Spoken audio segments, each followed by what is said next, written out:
अस्सलामुअलैकुम दोस्तों, कैसे हैं आप सब। उम्मीद है आप सब बिल्कुल ठीक होंगे। तो दोस्तों, आज हम हर्फ शीन की स्टीम सीखेंगे।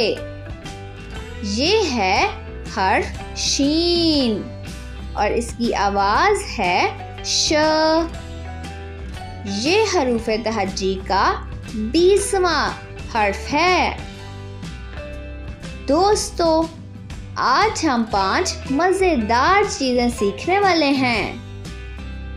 पहली साइंस, दूसरी टेक्नोलॉजी, तीसरी इंजीनियरिंग, चौथी आर्ट और 5वीं मैथमेटिक्स। तो चलिए दोस्तों, शुरू करते हैं। असातिज़ा अपने बच्चों को शरबत बनाना सिखाएं। वीडियो के लिंक को इस्तेमाल करके शीन वाले अल्फाज की पहचान करें। बच्चों से कहें कि वो अपना पसंदीदा शरबत बनाकर लाएं और एक दूसरे को बताएं। अगले सफ़े पर दी गई शेर की तस्वीर में रंग भरें। शरबत बनाने के लिए आप किन चीज़ों का इस्तेमाल करते हैं, गिनती करें।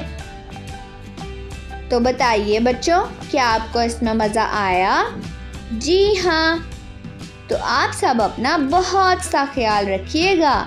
अगली वीडियो में मिलेंगे, तब तक के लिए खुदा हाफिज़।